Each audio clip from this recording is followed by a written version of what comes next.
Assalamualaikum warahmatullahi wabarakatuh. Kami dari kelompok 2 akan mempresentasikan materi tentang keseimbangan asam basa dan metabolisme energi. Kami terdiri dari 5 orang. Saya sendiri Nur Aulia Ananda. Saya Fidatul Nabila. Saya Nur Ridwan. Saya Sinta Putri. Dan saya Salwa Amalia.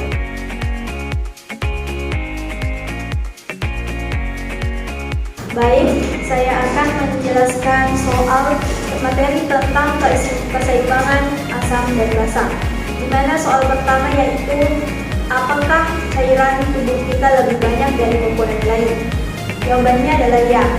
Karena cairan tubuh kita terdiri dari 60% cairan, di mana terdiri dari 2 cairan yaitu cairan ekstraseluler dan cairan intraseluler.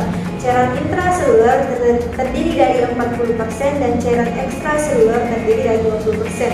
Nah, cairan ekstraseluler ini terbagi lagi menjadi 2 bagian, yaitu cairan intrastitial yang terdiri atas 16% dan cairan plasma yang terdiri dari 4%. Kemudian soal nomor 2 yaitu apakah cairan dalam tubuh kita hanya menempati satu bagian dalam tubuh? Jawabannya adalah cairan dalam tubuh kita terdiri dari 2 kompartemen. Yang pertama cairan intraseluler, yaitu cairan yang terdapat dalam tubuh kita. Sebanyak 2/3 bagian cairan terdapat di dalam cairan intraseluler. Kemudian cairan ekstraseluler yaitu cairan yang berada di luar tubuh kita. Ada 2 yaitu cairan intrastitial dan cairan intravaskular. Kemudian soal nomor 3 yaitu berapa berat badan Anda dan jabarkan jumlah cairan kompartemen yang ada dalam tubuh. Jawabannya adalah saya dengan berat badan 43. Jumlah cairan secara umum yaitu dimana jumlah cairan di tubuh kita yaitu 60%, jadi 60% dikali 43. Kemudian jumlah cairan intraseluler, dimana cairan intraseluler terdiri dari 40%, jadi 40% dikali 43. Kemudian cairan ekstraseluler, dimana terbagi menjadi 2 yaitu cairan intrastitial yang terdiri dari 16%, jadi 16% dikali 43. Kemudian cairan plasma yang terdiri dari 4%, jadi 4% dikali 43. Itulah jumlah cairan yang ada dalam tubuh saya. Kemudian soal nomor 4 yaitu mengapa cairan banyak terdapat di dalam plasma darah. Jawabannya adalah plasma darah adalah komponen terbanyak dalam darah di tubuh kita, sebanyak 55% dari jumlah volume darah. Plasma darah terdiri dari 92% air yang berfungsi untuk membantu mengisi pembuluh darah untuk membuat darah dan nutrisi lainnya untuk terus mengalir ke jantung.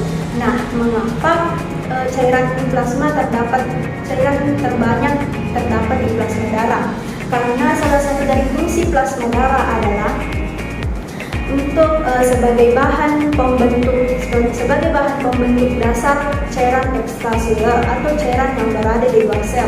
Kemudian soal yang kelima yaitu apa yang terjadi jika tubuh kita kelebihan cairan dan bagaimana jika tubuh kita kekurangan cairan. Nah, jika tubuh kita kelebihan cairan maka akan menyebabkan terjadinya edema. Nah, edema ini merupakan terjadinya pembengkakan akibat penyumbatan pembuluh limfatik yang akan menyebabkan pembengkakan di kaki dan biasa juga terjadi pembengkakan di wajah. Dan jika kita kekurangan cairan, maka akan terjadi hipovolemia, yaitu suatu kondisi kekurangan cairan ekstraseluler dan dapat juga menyebabkan hilangnya cairan pada ginjal, gastrointestinal, kulit, dan pendarahan. Kemudian nomor 6 adalah apakah jumlah cairan yang keluar dan yang masuk harus sama? Jawabannya adalah iya, karena dalam kondisi yang normal harus ada keseimbangan antara cairan yang masuk dan cairan yang keluar.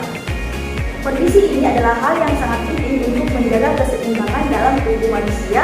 Kemudian cairan yang masuk dapat berasal dari makanan, minuman, dan metabolisme, sedangkan cairan yang keluar dapat berasal dari urin, feses, dan pernapasan. Namun, jumlah cairan yang masuk dapat bervariasi tergantung dari beberapa faktor seperti tingkat aktivitas, lingkungan, dan kondisi individu.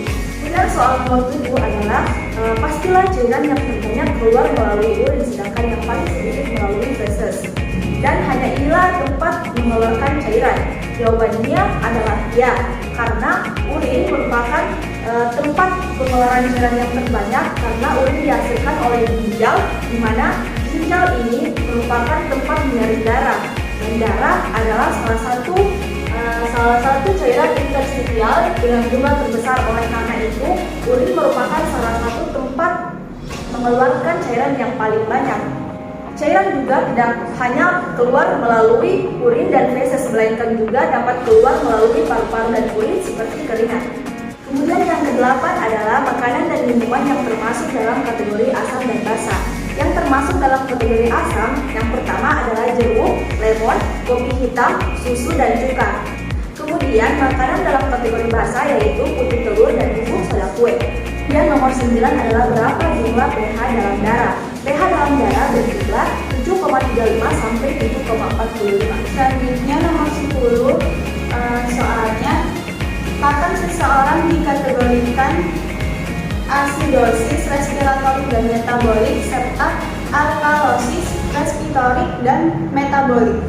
Asidosis respiratorik terjadi ketika paru-paru tidak mampu mengekspresikan karbon dioksida dan terjadi penangkalan karbon dioksida serta terjadi hipoventilasi.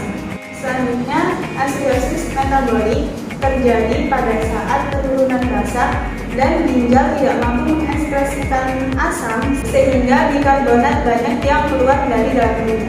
Alkalisis respiratorik terjadi pada saat terlalu banyak mengekspresikan asam sehingga pH meningkat dan terjadi depresi pada sistem syaraf.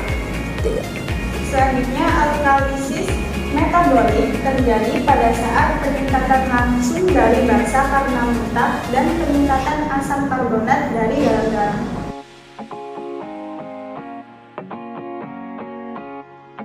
Adapun soal pertama dari metabolisme energi yaitu apakah penghasil energi hanya terdapat pada zat gizi makro karbohidrat, lipid dan protein? Jawabannya adalah tidak, karena penghasil energi tidak hanya terbatas pada karbohidrat, lemak dan protein, tetapi harus ada nutrisi lainnya seperti alkohol dan keton yang ada dalam tubuh kita. Oke, selanjutnya nomor 2 yaitu bagaimana proses makanan jadi energi. Nah, ada protein, karbohidrat, dan lipid diubah menjadi asam amino, glukosa, dan triasilgliserol. Nah, kemudian asam amino dan glukosa diubah lagi ke asam pirufat, lalu diteruskan ke oxalic dan aspartate, yang kemudian diolah menjadi ATP. Kemudian triasilgliserol diteruskan di asetil-CoA, kemudian di asam sitrat untuk diolah menjadi ATP. Soal yang ketiga yaitu berdasarkan klasifikasi zat gizi makro, dalam bentuk apa zat gizi dapat diproses menjadi energi? Jawabannya adalah berdasarkan klasifikasi zat gizi makro, zat gizi yang dapat diproses menjadi energi adalah karbohidrat, protein, dan lemak, di mana karbohidrat adalah sumber energi utama bagi tubuh manusia. Yang dikonsumsi karbohidrat akan dipecah menjadi gula sederhana atau glukosa dalam bentuk glikogen di dalam hati dan otot. Kemudian digunakan karbohidrat sebagai sumber energi utama bagi sel-sel tubuh manusia. Dan yang kedua yaitu protein. Protein juga dapat dipecah menjadi energi. Meskipun tidak seefisien dengan karbohidrat, ketika tubuh kita kekurangan karbohidrat, maka protein akan dipecah menjadi asam amino dan membentuk suatu glukosa melalui proses yang disebut dengan glucogenesis. Dan yang ketiga yaitu lemak. Lemak dapat dipecah menjadi energi melalui proses oksidasi lemak. Lemak disimpan di jaringan oksidasi dalam bentuk asam lemak dan gliserol. Ketika tubuh kita membutuhkan energi, maka asam lemak dipecah menjadi asetil-CoA dan diubah menjadi ATP melalui proses oksidasi lemak. Adapun soal keempat yaitu Apakah karbohidrat, protein, dan lipid akan bertemu pada asam sitrat setelah terjadi proses metabolisme? Jawabannya adalah iya, karena asam sitrat di sini akan bertemu melalui karbohidrat, protein, dan lemak. Dan fungsi utama dari asam sitrat adalah sebagai lintasan utama bertemunya karbohidrat dan protein dan lemak dan dioksidasi dalam protein, karbohidrat, dan lemak. Selanjutnya nomor 5, pada nomor 5 pertanyaannya, hati sebagai pusat metabolisme apakah melakukan proses katabolisme dan anabolisme? Jawabannya iya, hati melakukan proses katabolisme dan anabolisme. Katabolisme pada karbohidrat sendiri terjadi pada saat karbohidrat diubah menjadi glukosa, sedangkan anabolisme pada karbohidrat terjadi pada saat glukosa berubah menjadi karbohidrat. Selanjutnya lemak. Pada lemak, proses katabolismenya terjadi pada saat lemak berubah menjadi asam lemak melalui proses asetil CoA menjadi monatil CoA. Dan anabolisme pada lemak terjadi pada saat asam lemak berubah kembali menjadi lemak. Selanjutnya, katabolisme protein. Di katabolisme protein terjadi pada saat protein berubah menjadi asam amino. Dan untuk anabolisme protein terjadi pada saat asam amino diubah lagi menjadi protein. Selanjutnya nomor 6, pertanyaan nomor 6, bagian tubuh manakah yang mengandung glukosa, triasilgliserol, asam amino, dan asam lemak secara keseluruhan? Jawabannya adalah kerangka otot dan juga jantung. Selanjutnya nomor 7, pada nomor 7 pertanyaannya, dalam tubuh ada 4 tahap basic fast cycle. Apa saja itu? Yang pertama adalah fase makan. Fase makan terjadi pada saat 3 jam setelah makan. Yang kedua adalah fase puasa awal yang terjadi pada saat 3 sampai 12 sampai 18 jam setelah makan. Yang ketiga adalah fase puasa yang terjadi pada saat 18 jam sampai 2 hari setelah makan. Dan yang terakhir adalah fase kelaparan yang terjadi pada saat beberapa minggu sampai 40 hari ketika tubuh tidak menerima asupan makanan sama sekali. Selanjutnya soal nomor 8. Pada soal nomor 8 terdapat studi kasus di mana apakah bisa seseorang masih bertahan hidup dalam 40 hari tidak menerima asupan makanan sama sekali, dan pada fase apa mereka di tahap the fifth fast cycle. Jawabannya mereka memasuki fase keempat, yaitu fase kelaparan, di mana mereka tidak menerima asupan makanan sama sekali. Dan bagaimana mereka bisa melalui 40 hari tanpa makan? Karena pada fase kedua saat eksogenus turun, maka glikogen akan terpecah melalui